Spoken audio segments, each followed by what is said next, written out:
தஞ்சாவூரில் மந்தாகினி தேவியின் துயர சம்பவம் நடந்த அதே சமயத்தில் கடம்பூர் அரண்மனையில் நந்தினி அவளுடைய அந்தப்புற அறையில் தனியாக அங்கும் இங்கும் நடந்து கொண்டிருந்தாள். அவளுடைய உள்ளத்தில் குடிகொண்டிருந்த பரபரப்பை அவளுடைய முகத்தோற்றம் காட்டியது. அவளுடைய கண்ணில் ஓர் அபூர்வமான மின்னொளி சுடர்விட்டு தோன்றி மறைந்தது. அந்த அறைக்குள்ளே வருவதற்கு அமைந்திருந்த பல வழிகளையும் அவள் அடிக்கடி பார்த்து கொண்டிருந்தாள். அந்த வழிகளில் ஏதாவது காலடி சத்தம் கேட்கிறதா என்று அவளுடைய செவிகள் கூர்ந்து கவனித்துக் கொண்டிருந்தன. வேலை நெருங்கிவிட்டது என்று அவளுடைய உதடுகள் அடிக்கடி முணுமுணுத்து கொண்டிருந்தன.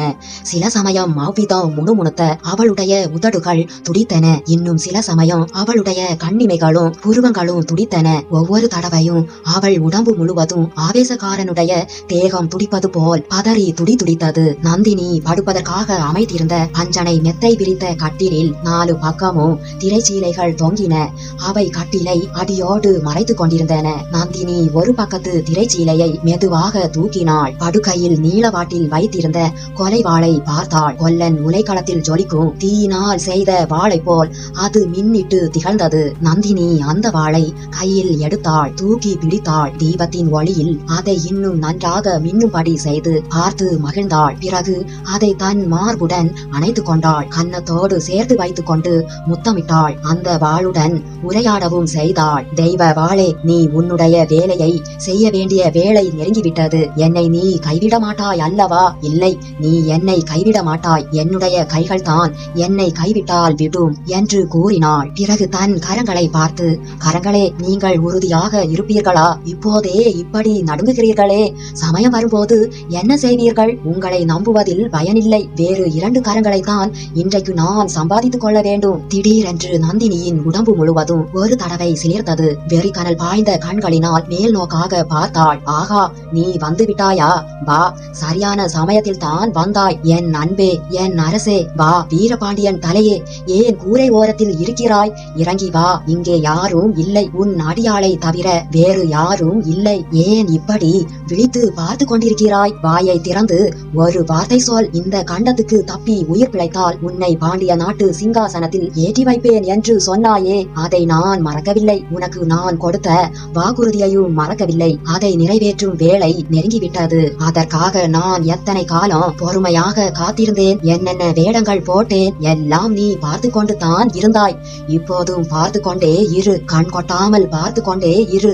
நீ தான் கண் கொட்டுவதே கிடையாதே. நானும் கண்ணை மூடி தூங்க முடியாமல் செய்து வருகிறாய். இன்று இரவு உனக்கு பழி வாங்கி விட்டேனானால் அப்புறமாவது என்னை தூங்க விடுவாய் அல்லவா? மாட்டாயா? பாண்டிய சிங்காசனத்தில் நான் ஏறி அமர்வதை பார்த்த பிறகுதான் போவாயா? என்னுடைய வாக்குறுதியை நான் நிறைவேற்றினால் உன்னுடைய வாக்குறுதியை நீ நிறைவேற்றுவதாக சொல்கிறாய். இல்லை, எனக்கு சிங்காசனம் வேண்டாம், மணிமகுடமும் வேண்டாம். உன் மகன் என்று யாரோ ஒரு சிறுவனை கொண்டு வந்தார்கள். அவனை சிங்காசனத்தில் ஏற்றி மணிமகுடம் சூட்டியாகி விட்டது. உனக்காக பழிக்கு பழி வாங்கிவிட்டேனானால் அதை கொண்டு நீ திருப்தி அடைவாய். பின்னராவது என்னை விட்டு செல்வாய். போரில் இறந்தவர்கள் எல்லோரும் எந்த வீர சொர்க்கத்துக்கு போகிறார்களோ அந்த வீர சொர்க்கத்துக்கு நீயும் போவாய். அங்கே என்னை போல் எத்தனையோ பெண்கள் இருப்பார்கள். அவர்களில் ஒருத்தியை என்ன மாட்டேன் என்கிறாயா? சரி சரி, அதை பற்றி பிறகு பேசிக்கொள்வோம். என் அன்பே, யாரோ வருகிறார்கள் போல் இருக்கிறது. நீ மறைந்து விடு. நானும் இந்த பழி வாங்கும் வாளை மறைத்து வைக்கிறேன். அந்த சமயம் வாசற்படிக்கு அருகில் உண்மையாகவே காலடி சத்தம் கேட்டது. நந்தினி வாளை கட்டிலில் வைத்துக் கொண்டிருக்கும் போதே மணிமேகலை உள்ளே வந்தாள். சற்று முன் வெறிபிடித்து புலம்பிய நந்தினி ஒரு நொடி நேரத்தில் முற்றும் மாறுதல் அடைந்தவளாய், நீதானா மணிமேகலை? வா என்றாள். அவள் குரலில் அமைதி நிலவியது. அக்கா, இது என்ன? எப்போதும் வாளும் கையுமாகவே இருக்கிறீர்களே என்றாள் மணிமேகலை. தங்காய், என்ன செய்வது? ஆண் பிள்ளைகள் இவ்வளவு கொடூரமானவர்களா இருந்தால் நாம் வாளை துணை கொள்ள வேண்டியது தானே. அக்கா, நான் ஒருத்தி துணை இருக்கிறேனே. என்னிடம் தங்களுக்கு நம்பிக்கை இல்லையா? மணிமேகலை, உன்னிடம் நம்பிக்கை இல்லாமலா என்னுடைய ரகசியத்தை எல்லாம் உன்னிடம் சொன்னேன். இந்த உலகிலேயே நான் நம்பிக்கை வைத்திருப்பவள் நீ ஒருத்தி தான். ஆனாலும் உன் கூட பிறந்த சகோதரனுக்கு எதிராக உன்னால் ஒன்றும் செய்ய முடியாது அல்லவா? அக்கா, எனக்கு கூட பிறந்த சகோதரன் இல்லை என்று முடிவு செய்துவிட்டேன். மணிமேகலை, ஏன் இவ்விதம் சொல்கிறாய்? எப்படியும் அவன் உன் சகோதரன். அக்கா, சகோதரனாவது சகோதரியாவது இந்த உறவெல்லாம் வெறும் பிரம்மை என்று தெரிந்து கொண்டேன். கந்தமாறன் என்னுடைய விருப்பத்துக்கு எதிராக தன்னுடைய சௌகரியத்துக்காக என்னை வற்புறுத்தி கல்யாணம் செய்து கொடுக்க பார்க்கிறான். உண்மையான சகோதர பாசம் இருந்தால் இப்படி செய்வானா? தங்காய், உன்னுடைய நன்மைக்காகவே அவன் உன்னை இளவரசருக்கு மனம் செய்து கொடுக்க விரும்பலாம் அல்லவா? அக்கா, என்னுடைய நன்மை தீமையை இவன் கண்டுவிட்டானா? உண்மையில் என்னுடைய நன்மையை அவன் கருதவே இல்லை. மணிமேகலை, ஈழ முதல் வடபெண்ணை வரையில் பரந்த சோழ ராஜ்யத்தின் சிங்காசனத்தில் நீ பட்ட மகிழ்ச்சியாக வீட்டிருக்க வேண்டும் என்று உன் தமையன் விரும்புவது உன்னுடைய நன்மைக்கு அல்லவா? இல்லவே இல்லை. நான் தஞ்சாவூர் ராணியானால் இவன் முதன் மந்திரி ஆகலாம் அல்லது பெரிய பழுவேட்டர் ஐயரை போல் தனாதிகாரி ஆகலாம் என்ற ஆசைதான் காரணம். அக்கா என்று அழைத்துவிட்டு மணிமேகலை மேலே சொல்ல தயங்கினாள். சொல் மணிமேகலை, சொல். உன் மனதில் உள்ளது எதுவானாலும் தாராளமாய் சொல்லலாம். என்னிடம் உனக்குள்ள அன்பை குறித்து நீ சொன்னதெல்லாம் உண்மைதானே? அக்கா, அதை பற்றி சந்தேகிக்க வேண்டாம். இந்த உலகத்திலேயே நான் அன்பு வைத்திருப்பது 2 பேரிடம்தான். ஒருவர் தாங்கள், இன்னொருவர் என்று தயங்கி நின்றாள் மணிமேகலை. மணிமேகலை, இன்னொருவர் யார்? அக்கா, உங்கள் மனதுக்கு அது தெரியும். என்னை ஏன் கேட்கிறீர்கள்? தங்காய், உனக்கு அது சந்தோஷமா இருக்கும் என்று நினைத்தேன். கதைகளும் காவியங்களும் நீ கேட்டதில்லையா? ஒரு பெண்ணின் உள்ளத்தில் காதல் உதயமானால் அதை பற்றி அவள் யாரிடமாவது பேச விரும்புவது இயல்பு அல்லவா? ரகசிய தோழி என்பது பின் எதற்காக? அக்கா, அது உண்மைதான். என் ரகசியத்தையும் என்னுடைய மனதையும் தங்களிடம் தெரியப்படுத்தி இருக்கிறேன். ஆனால் இப்போது நான் தங்களிடம் அவசரமாக வந்தது வேறு ஒரு செய்தி சொல்வதற்காக. மிக்க கவலை தரும் செய்தி. நந்தினி திடுக்கிட்டு என்ன என்று கேட்டாள். எத்தனையோ காலமாக திட்டமிட்டு கொண்டிருந்தது இன்று நிறைவேறலாம் என்று எண்ணியிருந்த காரியத்துக்கு ஏதாவது தடங்கள் ஏற்படுமோ என்ற பயம் அவள் மனதில் குடிகொண்டது. அதன் அறிகுறி அவள் முகத்திலும் தோன்றியது. அக்கா, தனாதிகாரி பழுவேட்டர் ஐயர் இன்னும் தஞ்சாவூருக்கு போய் சேரவில்லையாம். மணிமேகலை, வழியில் என்ன நேர்ந்தது? ஒருவேளை மனதை மாற்றிக்கொண்டு திரும்பிவிட்டாரா என்று நந்தினி கேட்ட கேள்வியில் பயம் குறைந்திருக்கவில்லை. அக்கா, அப்படி அவர் திரும்பியிருந்தால் நன்றா இருந்திருக்கும். அன்றைக்கு நாம் ஏரி தீவில் இருந்தபோது புயல் அடித்தது அல்லவா? அந்த புயல் கொள்ளிடத்துக்கு அப்பாலும் ரொம்ப கடுமையாக அடித்ததாம். பழுவேட்டர் ஐயர் கொள்ளிடத்தில் படகில் சென்ற போது புயல் பலமாக இருந்ததாம். மணிமேகலை, அப்புறம் என்ன ஆனது என்று நந்தினி பரபரப்புடனே தான் கேட்டாள். ஆயினும் கவலை குரல் சிறிது குறைந்திருந்தது. அக்கா, அக்கறை சேரும் சமயத்தில் படகு கவிழ்ந்து விட்டதாம். தப்பி கரையேறியவர்கள் கொள்ளிட கரையில் எங்கும் தேடி பார்த்தார்களாம். தங்கள் கணவர் மட்டும் அகப்படவில்லை என்றாள் மணிமேகலை. இந்த செய்தியை கேட்டதும் நந்தினி விம்மி அழுவாள் என்று மணிமேகலை எதிர்பார்த்து அவளுக்கு ஆறுதல் சொல்ல தயாரா இருந்தாள். ஆனால் நந்தினியோ அப்படி ஒன்றும் செய்யவில்லை. சிறிதும் படபடப்பு காட்டாமல் அவநம்பிக்கையான குரலில், இந்த செய்தி உனக்கு எப்படி தெரிந்தது என்று கேட்டாள். அக்கா, பழுவேட்டர் ஐயரோடு போன ஆட்களில் ஒருவன் திரும்பி வந்திருக்கிறான்.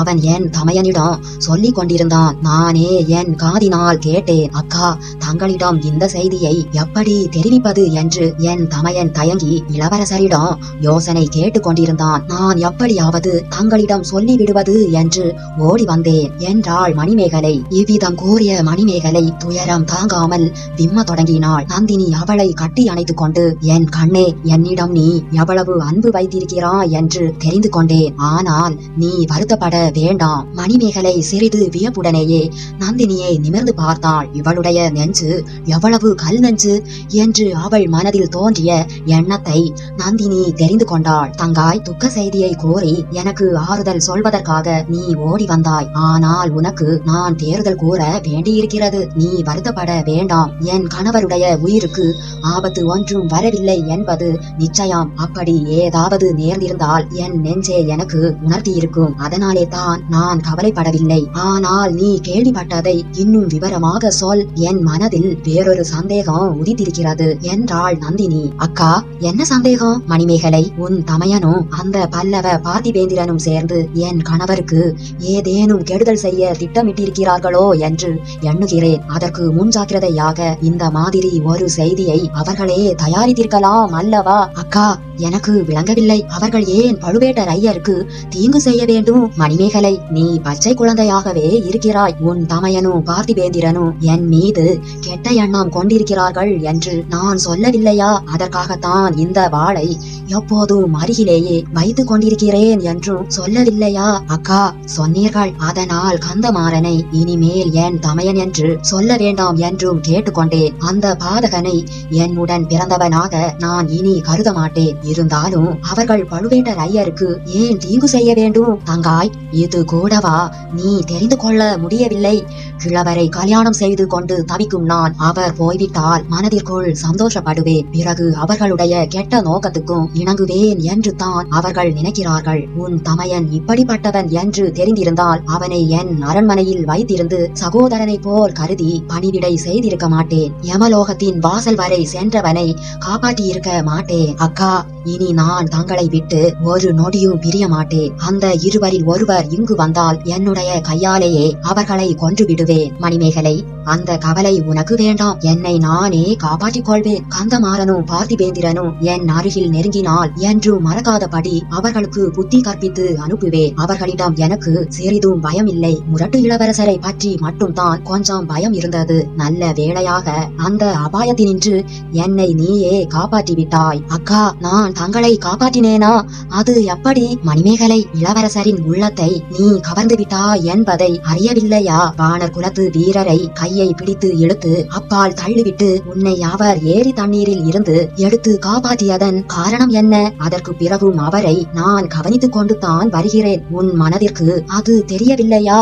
அக்கா, தெரியாமல் என்ன, தெரிந்துதான் இருக்கிறது. இளவரசரை நினைத்தாலே எனக்கு பயமா இருக்கிறது. அவர் அருகில் வந்தால் என் உடம்பு நடுங்குகிறது. என் தமையன் என்று சொல்லிக் கொள்ளும் கொடூரன் இருக்கிறான் அல்லவா, அவன் வேறு ஓயாமல் என் உயிரை வாங்கி கொண்டிருக்கிறான். இளவரசரை நீ மணந்து கொள்ள வேண்டும் என்று தனியாக என்னை ஒரு கணம் பார்த்தால் போதும், உடனே எனக்கு அவன் உபதேசம் செய்ய ஆரம்பித்து விடுகிறான். மணிமேகலை, அவனுடைய தொந்தரவுக்காக இளவரசரை மணந்து விடலாம் என்று முடிவு செய்து விட்டாயா? அக்கா, தாங்கள் கூட இவ்விதம் சொல்கிறீர்களே என்று மணிமேகலை விம்மி அழ தொடங்கினாள். அவளுடைய கண்களில் கண்ணீர் அருவி பெருகியது. நந்தினி அவளை சமாதானப்படுத்தினாள். கண்ணே, ஏதோ விளையாட்டுக்காக சொன்னேன், அதற்காக இப்படி அழ ஆரம்பித்து விட்டாயே என்று சொல்லி கண்ணீரை துடைத்தாள். மணிமேகலை சிறிது சமாதானம் அடைந்ததும், என் கண்ணே, உன் மனதை நன்றாக சோதித்து பார்த்து பதில் சொல். உண்மையாகவே நீ இளவரசர் கரிகாலரை விரும்பவில்லையா? அவரை மணந்து கொண்டு சோழ சாம்ராஜ்யத்தின் பட்ட மகிழ்ச்சியாக இருக்க ஆசைப்படவில்லையா என்று கேட்டாள் நந்தினி. அக்கா, ஒரு தடவை கேட்டாலும் 100 தடவை கேட்டாலும் என் பதில் ஒன்றுதான். அந்த ஆசை எனக்கு கிடையவே கிடையாது என்றாள் மணிமேகலை. மணிமேகலை, வானகுலத்து வந்தியத்தேவரிடம் உன் மனதை பறி கொடுத்திருக்கிறாய் என்பது உண்மைதானே? ஆம் அக்கா, ஆனால் அவருடைய மனது எப்படி இருக்கிறதோ? மணிமேகலை, அவருடைய மனது எப்படி இருந்தால் என்ன? அவர் உயிரோடு இருந்தால் அல்லவா அவர் மனதை பற்றி கேட்க வேண்டும். மணிமேகலை திடுக்கிட்டு, அக்கா, என்ன சொல்கிறீர்கள் என்று கேட்டாள். மணிமேகலை, நீ இன்னும் உண்மையை தெரிந்து கொள்ளவில்லை. உன்னுடைய நிலைமையையும் உன் அன்புக்குரியவனுடைய நிலைமையையும் உணரவில்லை. என்னை பற்றி நீ கவலைப்படுகிறாய், என் கணவரை பற்றி நீ கவலைப்படுகிறாய். எங்களை பற்றி உண்மையில் கவலைப்பட வேண்டியதில்லை. என் கணவர் எப்பேற்பட்டவர் என்பது உனக்கு தெரியும். அவர் வாயசைத்தால் இந்த நாடே அசையும். சுந்தர சோழ சக்கரவர்த்தி அவர் இட்ட கோட்டை தாண்ட மாட்டார். என் கணவர் வார்த்தைக்கு மாறாக முதன் மந்திரி வார்த்தையையும் கேட்க மாட்டார். அவருடைய சொந்த பெண் பிள்ளைகளின் பேச்சுக்கும் செவி கொடுக்க மாட்டார். பழுவேட்டரையரை வயதான கிழவர் என்று உன் தமையனை போன்ற மூடர்கள் எண்ணி பரிகாசம் செய்து கொண்டிருக்கிறார்கள். ஆனால் அவர் ஒரு மூச்சு விட்டால் உன் தமையனையும் பார்த்திபேந்திரனையும் போன்ற 100 வாலிபர்கள் மல்லாந்து விழுவார்கள். ஆகையால் பழுவேட்டரையருக்கு யாரும் தீங்கு செய்ய முடியாது. என் கண்ணே, என்னை காப்பாற்றிக் கொள்ள எனக்கு தெரியும். இதை காட்டிலும் எத்தனையோ இக்கட்டான நிலைமைகளில் என்னை நான் காப்பாற்றிக் கொண்டிருக்கிறேன். உண்மையாகவே இப்போது நான் கவலைப்படுவதெல்லாம் உன்னை பற்றித்தான். இந்த பெண் நம்மிடம் இவ்வளவு அன்பு வைத்திருக்கிறாளே, இவளுக்கு ஒன்றும் நேராமல் இருக்க வேண்டுமே என்று கவலைப்படுகிறேன். நீ இந்த அறைக்குள் சற்று முன் வந்தபோது கூட உன்னை பற்றித்தான் சிந்தித்துக் கொண்டிருந்தேன். அக்கா, தாங்கள் சொல்வது ஒன்றும் புரியவில்லை. எனக்கு அப்படி என்ன அபாயம் வந்துவிடும்? மணிமேகலை, வேண்டாத புருஷனுக்கு வாழ்க்கைப்படுவதை காட்டிலும் பெண்களுக்கு நேரக்கூடிய அபாயம் வேறு என்ன இருக்க முடியும்? அக்கா, அது ஒரு நாளும் நடவாத காரியம். மணிமேகலை, உன் தமையன் உன்னை இளவரசருக்கு மனம் செய்விப்பது என்று தீர்மானம் செய்து விட்டான். உன் தந்தையும் சம்மதித்து விட்டார். அக்கா, அவர்களுடைய தீர்மானமும் சம்மதமும் என்னை என்ன செய்யும்? நான் சம்மதித்தால் தானே. மணிமேகலை, இப்படி குழந்தை போல் பேசுகிறாய். சிற்றரசர் குலத்து பெண்களை கல்யாணம் செய்து கொடுப்பது அந்த பெண்களின் சம்மதத்தை கேட்டுக்கொண்டு தான் உலகத்தில் நடைபெறுகிறதா? அதிலும் உலகையும் ஆளும் சக்கரவர்த்தியின் மூத்த குமாரர் பட்டத்து இளவரசர் உன்னை மணந்து கொள்ள விரும்பினால் அதற்கு யார் தடை சொல்ல முடியும்? அக்கா, என்னால் முடியும். இளவரசரிடம் நேரே சொல்லிவிடுவேன். மணிமேகலை, என்ன சொல்வாய்? அவரை மணந்து கொள்ள எனக்கு இஷ்டமில்லை என்று சொல்வேன். மணிமேகலை, காரணம் கேட்டால் என்ன சொல்வாய்? அக்கா, உண்மையான காரணத்தை தான் சொல்வேன். என் மனம் அவருடைய சிநேகிதர் வல்லவரையரிடம் ஈடுபட்டு விட்டது என்று சொல்வேன். மணிமேகலை, இதை நீ சொல்லவே வேண்டாம். அவர்களுக்கு ஏற்கனவே தெரிந்திருக்கிறது. அக்கா, தெரிந்திருந்தால் என்னை ஏன் வற்புறுத்துகிறார்கள்? அப்படி அதிகமாக வற்புறுத்தினால் இதோ நானும் ஒரு கத்தி வைத்திருக்கிறேன் என்று சொல்லி மணிமேகலை தன் இடுப்பில் செருகியிருந்த சிறிய கத்தி ஒன்றை எடுத்து காட்டினாள். என் அருமை தங்கையே, உன் அறியாமையை கண்டு ஒரு பக்கம் எனக்கு அழுகை வருகிறது, இன்னொரு பக்கம் சிரிப்பு வருகிறது. அக்கா, அப்படி நான் என்ன உளறிவிட்டேன்? மணிமேகலை, உன்னை யாரோ வற்புறுத்த போவதாக எண்ணி இருக்கிறாய். உன்னுடைய சம்மதத்தை கேட்பார்கள் என்றும் நினைத்திருக்கிறாய். அவ்விதம் ஒன்றும் அவர்கள் செய்ய போவதில்லை. நீ இளவரசரை மணந்து கொள்ள தடையா இருக்கிற காரணத்தை நீக்கிவிட போகிறார்கள். அக்கா, என்ன சொல்கிறீர்கள்? மணிமேகலை, நீ யாரும் உன் மனதை பறிகொடுத்திருக்கிறாயோ அவருடைய உயிருக்கு அபாயம் நெருங்கி இருக்கிறது என்று சொல்கிறேன். உன் தமையன் ஏற்கனவே அவருடைய பழைய சிநேகிதன் மீது கோபம் கொண்டிருக்கிறான். இந்த அரண்மனையில் சில மாதங்களுக்கு முன்னால் சிற்றரசர்கள் கூடி செய்த சதியாலோசனையை பற்றி இளவரசரிடம் சொல்லிக் கொடுத்து விட்டான் என்று அவனுக்கு கோபம். தன் முதுகிலே குத்தி கொல்ல முயற்சித்ததாக வேறு குற்றம் சாட்டி கொண்டிருக்கிறான். வேறொரு காரணத்தினால் பார்த்திபேந்திரனுக்கும் உன் காதலன் மீது அளவில்லாத கோபம். அக்கா, இவர்களுடைய கோபம் அவரை என்ன செய்துவிடும்? அவர் சுத்த வீரர் அல்லவா? மணிமேகலை, சுத்த வீரரா இருந்தால் என்ன?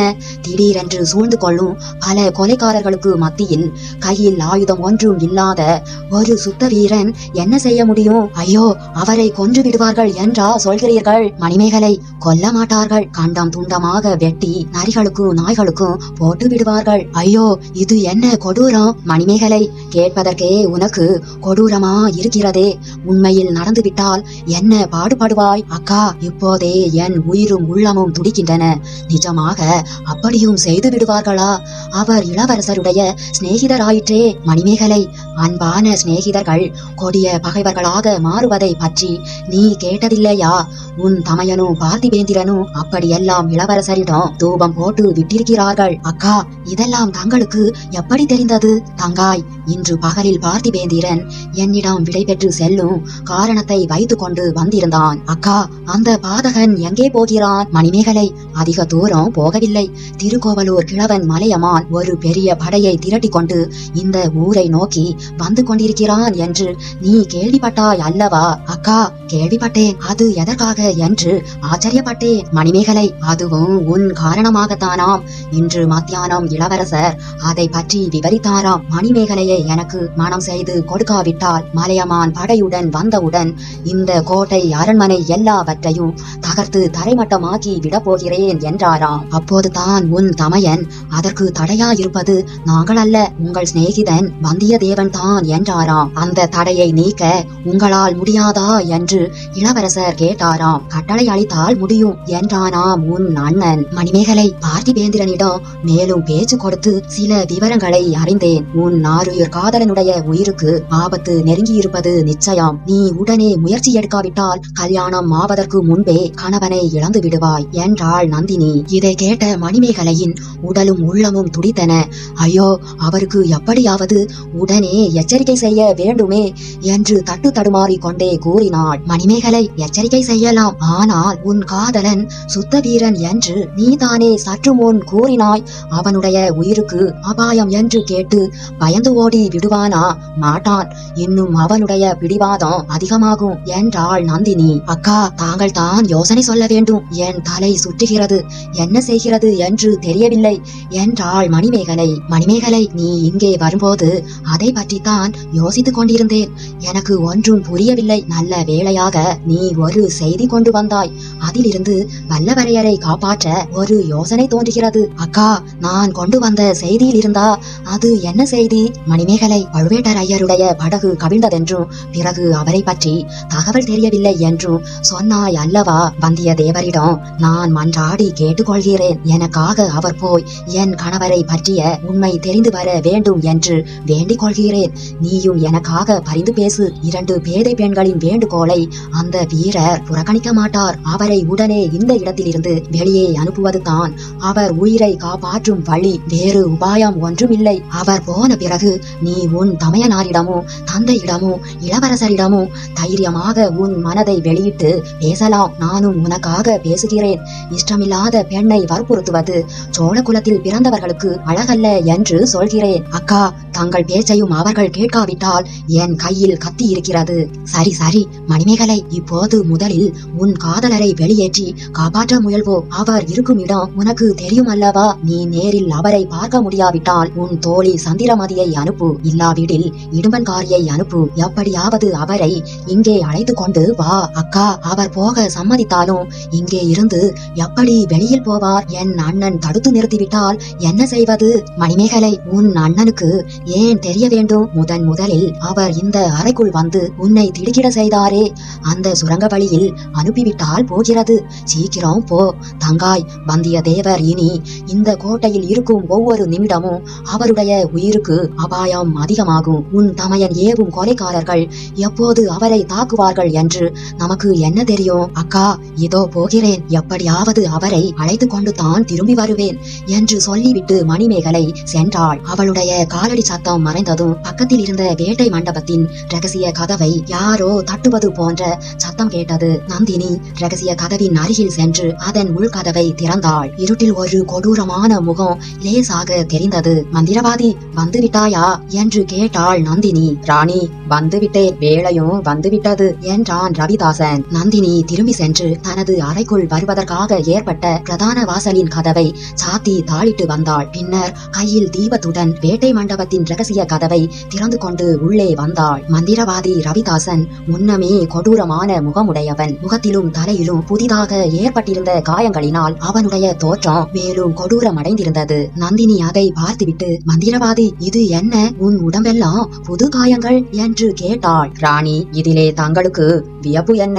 தங்களை போல் நாங்கள் அறுசுவை உண்டு அருந்தி பஞ்சனை மெத்தையில் சொகுசாய் படுத்து காலம் கழிப்பதாக எண்ணிக்கொண்டு இருக்கிறீர்களா? நானும் பரமேஸ்வரனும் இன்று பிழைத்து வந்திருப்பதே பெரிய காரியம். இறந்து போன பாண்டிய சக்கரவர்த்தியின் ஆவித்தான் எங்களை இன்று உயிரோடு இருக்கும்படி காப்பாற்றியது. இல்லை ரவிதாசா, இல்லை. அவருடைய ஆவி என்னுடனேயே சதா சர்வகாலமும் இருக்கிறது. ஒரு நாளிகைக்கு முந்தி கூட என் முன்னால் தோன்றி சபதத்தை நிறைவேற்ற போகிறாயா இல்லையா என்று கேட்டது. ராணி, அதற்கு தாங்கள் என்ன பதில் சொன்னீர்கள்? சபதத்தை இன்றே நிறைவேற்றுவேன், இல்லாவிடில் உயிரை மாய்த்து கொள்வேன் என்று சொன்னேன். ராணி, அப்படியானால் நாங்கள் ஓடோடி வந்ததே நல்லதாய் போய்விட்டது. இத்தனை காலம் கழித்து நீங்கள் உயிரை மாய்த்து கொள்வதில் யாருக்கு என்ன லாபம்? எடுத்த காரியம் அல்லவா முடிவு பெற வேண்டும். தங்களால் முடியாது என்றால் அந்த பொறுப்பை எங்களிடம் கொடுத்து விடுங்கள். ரவிதாசா, முடியாது என்று யார் சொன்னார்கள்? சபதத்தை நிறைவேற்றுவேன். அதற்கு பிறகு என்னுடைய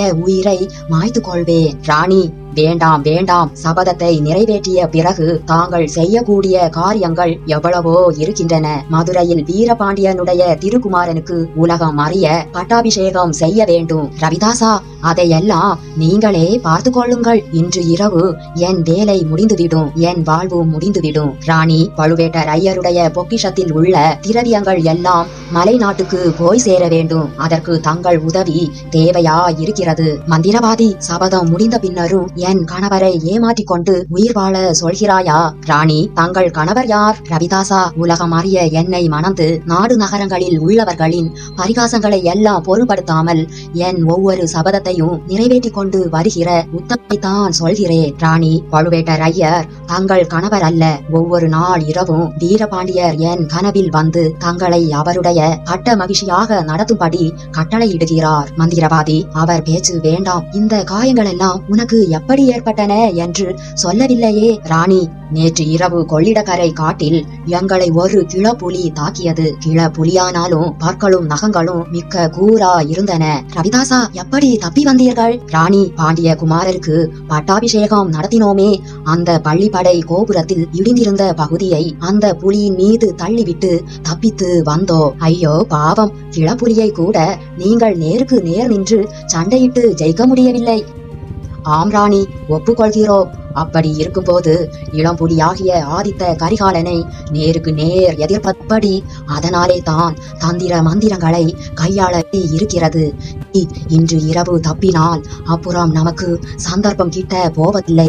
சுந்தர சோழனையும் அருள்மொழிவர்மனையும் பற்றி செய்தி வந்துவிட்டால் பிறகு ஆதித்த கரிகாலன் நம்மிடம் அகப்பட போவதில்லை என்றான் ரவிதாசன். மந்திரவாதி அவர்களை பற்றி என்ன ஏதாவது நிச்சயமாக தெரியுமா என்று கேட்டாள் நந்தினி. ராணி, இத்தனை நேரம் அவர்களுடைய ஆயுள் முடிந்திருக்கும், சந்தேகமில்லை. ரவிதாசா, நீயும் தேவராளனும் ஈழத்துக்கு போன போது இப்படி சொல்லிவிட்டு தான் போனீர்கள். ராணி, அங்கே அந்த ஊமை பைத்தியம் ஓயாமல் எங்களை பின்தொடர்ந்து வந்து தொல்லை கொடுத்தது. அதனால் தான் முடியவில்லை. மந்திரவாதி வானர் குலத்து வீரன் கடலில் மூழ்கி இறந்து விட்டதாக சொன்னீர்கள். அவனும் தப்பி பிழைத்து வந்துவிட்டான். ராணி, பள்ளிப்படை காட்டில் அவனை வேலை தீர்க்க சரியான சந்தர்ப்பம் கிடைத்தது. தாங்கள் தடுத்து விட்டீர்கள். ரவிதாசா, அதற்கு முக்கிய காரணம் இருப்பதாக சொன்னேனே. ராணி, அது என்ன முக்கிய காரணமோ தெரியாது. அவன் இங்கே வந்து ஆதித்த கரிகாலனை இரும்பு கவசம் போல் பாதுகாத்து வருகிறான். ரவிதாசா, அதை பற்றி நீ சிறிதும் கவலைப்பட வேண்டாம். ராணி, கவலைப்பட்டே தீர வேண்டி இருக்கிறது. இன்று இல்லாவிட்டால் என்றைக்கும் இல்லை.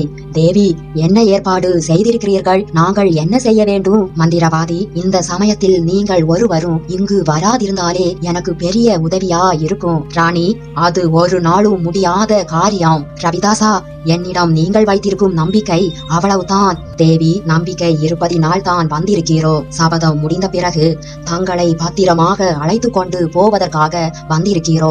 எதிர்பாராத தடங்கள் ஏதாவது ஏற்பட்டால் அதற்கும் தயாரா இருப்போம்.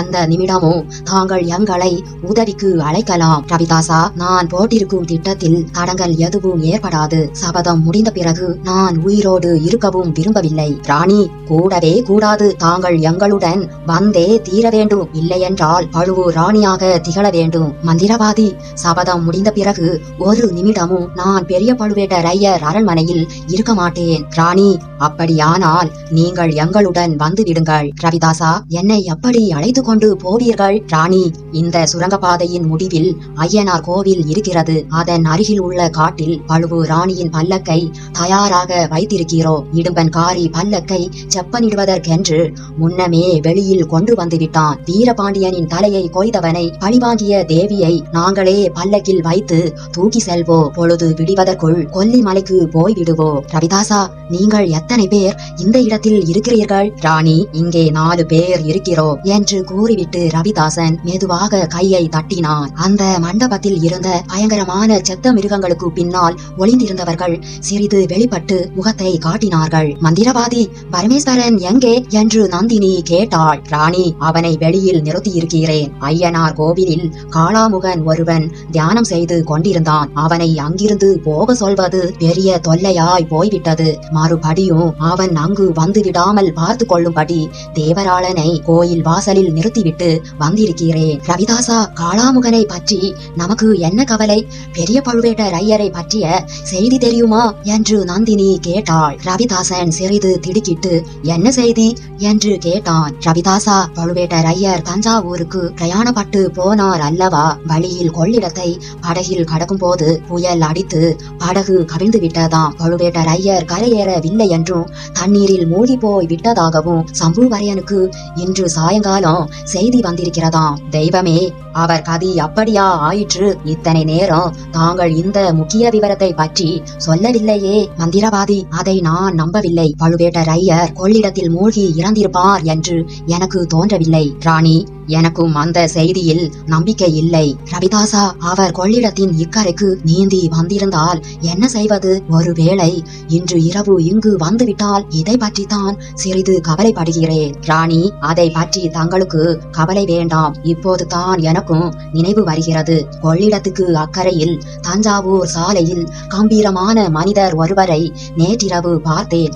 இருட்டாக இருந்தபடியால் அடையாளம் தெரியவில்லை. இப்போது யோசித்தால் அந்த வழிபோக்கர் ஒருவேளை பெரிய பழுவேட்டர் ஐயராகத்தான் இருக்க வேண்டும் என்று தோன்றுகிறது. ரவிதாசா, அப்படியானால் நிச்சயமாக இன்றிரவு அவர் இங்கே வந்துவிட மாட்டார் அல்லவா? ராணி, மாட்டவே மாட்டார். அதை பற்றி தாங்கள் தைரியமாக இருக்கலாம். இப்பொழுது எங்களுக்கு என்ன கட்டளை இடுகிறீர்கள்? மந்திரவாதி, நீங்கள் இங்கேயே பொறுமையுடன் காத்திருக்க வேண்டும். என்னுடைய அறையில் என்ன நடப்பதாக தோன்றினாலும், எத்தனை பேருடைய பேச்சு குரல் கேட்டாலும் அவசரப்பட்டு உள்ளே வர வேண்டாம். வந்தால் காரியம் கெட்டு போகும். நான் குரல் கொடுத்த பிறகு நீங்கள் வந்து சேருங்கள். ராணி, தாங்கள் எப்படி குரல் கொடுப்பீர்கள்? ரவிதாசா, நான் கலகலவென்று சிரித்து பல வருஷம் ஆயிற்று என்று தெரியும் அல்லவா? நான் சிரித்து நீ கேட்டிருக்கவே மாட்டாய். தேவி, ஒரே ஒரு சமயம் அந்த துஷ்டவாலிபன் வந்தியத்தேவனுடன் பேசிக் கொண்டிருந்த போது நீங்கள் சிரிக்க கேட்டே. ஓஹோ, அதை கூட ஞாபகம் வைத்து கொண்டிருக்கிறாயா? நல்லது. இன்றைக்கு நான் கலகலவென்று உரத்து சிரிக்கும் சத்தம் கேட்டால் நீங்கள் ரகசிய கதவை திறந்து கொண்டு உள்ளே வாருங்கள். காரியம் முடிந்து விட்டதற்கு அது அடையாளம். இப்போதும் வந்தியத்தேவனை பார்த்தே நான் சிரித்துக் கொண்டிருந்தாலும் இருப்பேன். அதை பற்றி நீங்கள் ஆச்சரியப்பட வேண்டாம். தேவி, தங்களுடைய உத்தேசம் என்னவென்பது ஒருவாறு இப்போது எனக்கு தோன்றுகிறது. ரவிதாசா, கொஞ்சம் பொறுத்திருந்தால் எல்லாம் முடிந்துவிடும். எதிர்பாராத தடங்கள் ஏதாவது ஏற்பட்டுவிட்டால் அப்போது என் அழுகை குரல் கேட்கும். உடனே வந்து சேருங்கள். ராணி, அப்படியே செய்வோம். ஆனால் தங்கள் அழுகை குரலை கேட்க நான் விரும்பவில்லை. சிரிப்பு குரலை கேட்கத்தான் விரும்புகிறேன் என்றான் மந்திரவாதி ரவிதாசன்.